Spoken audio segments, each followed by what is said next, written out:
Bom, eu sou a Andressa e eu vou falar um pouco sobre os CPUs. A história dos CPUs começa lá em 1940, onde as primeiras máquinas computacionais começam a surgir.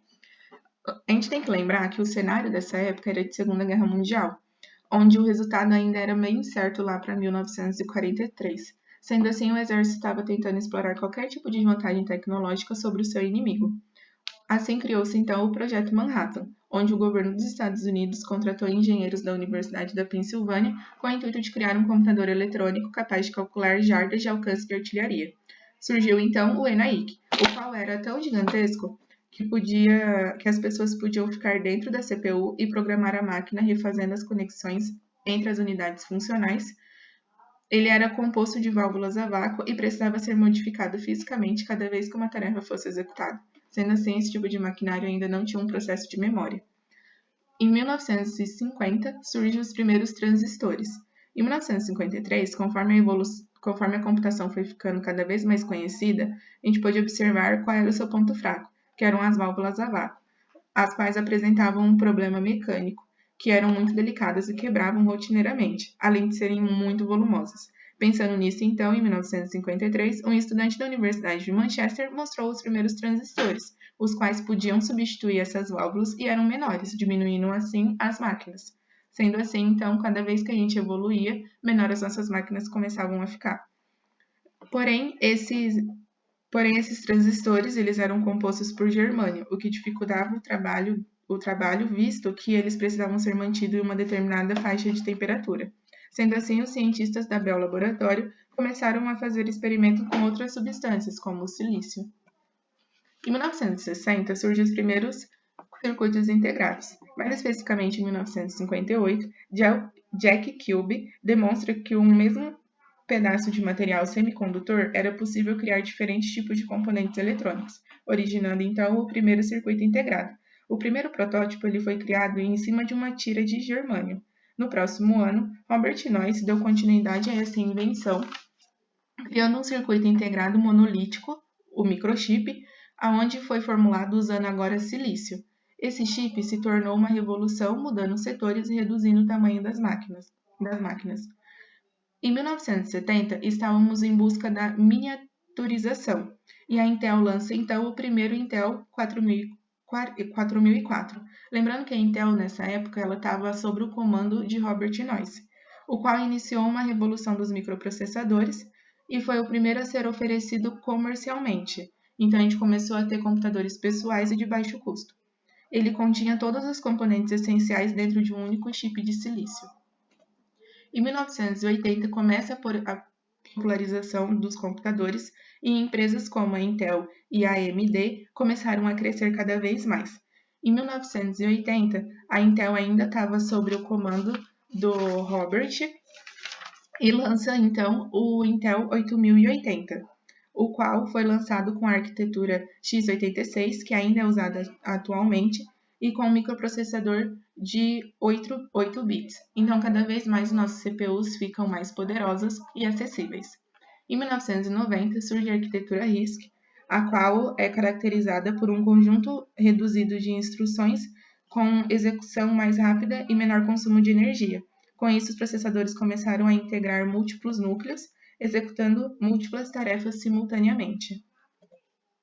Da década de 2000 até atualmente, surgiram os processadores multinúcleos, como dual-core, quad-core, o que oferece maior desempenho e maior eficiência energética. Processadores como o Intel i7 trazem inovações como o aumento da capacidade de cache, maior eficiência, e hoje em dia os CPUs estão desde os smartphones até os supercomputadores, sendo extremamente poderosos e capacidade de processamento massiva.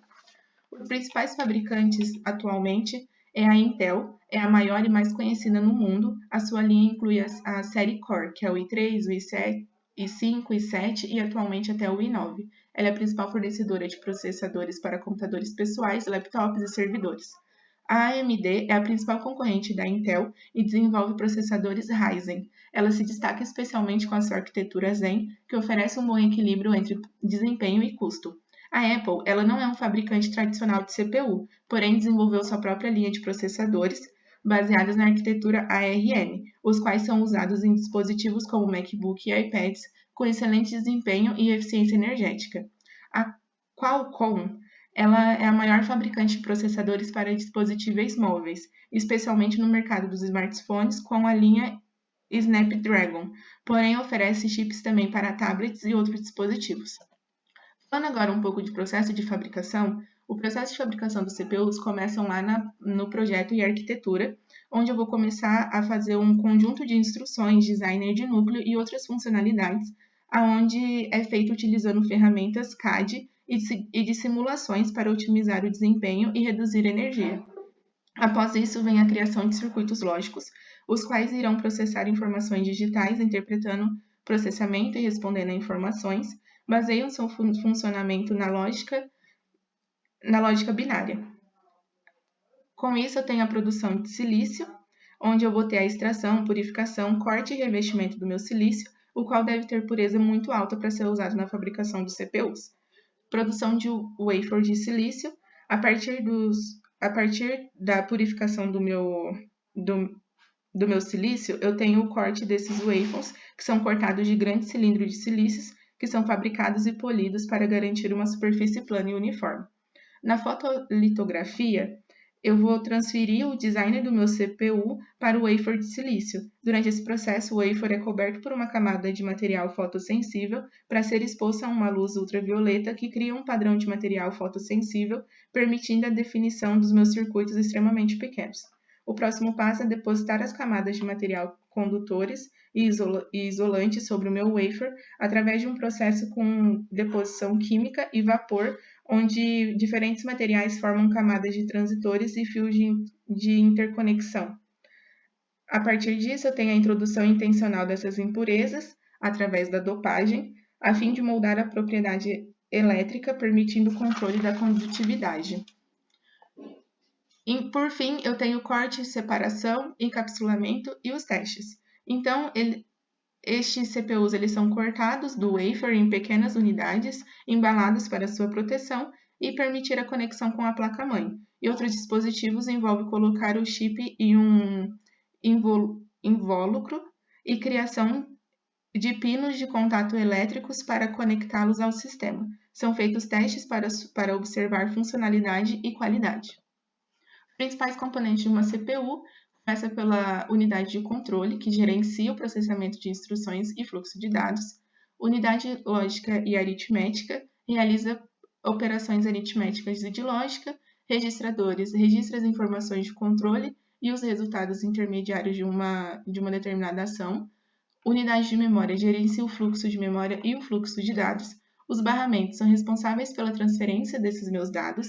E o cache armazena dados em áreas de memória incorporadas ao meu chip.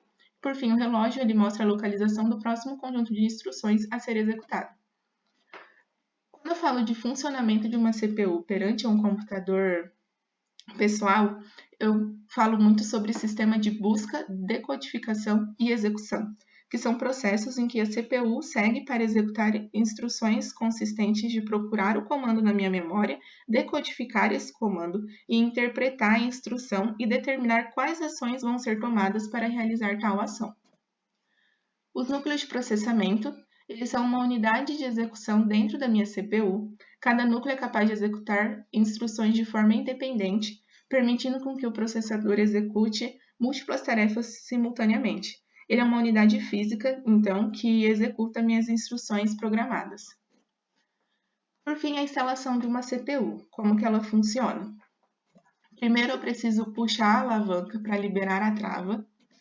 Com isso, eu tenho sempre que lembrar de segurar minha CPU pelas bordas, evitando tocar nos pinos dela, lembrando que a CPU é um equipamento muito sensível.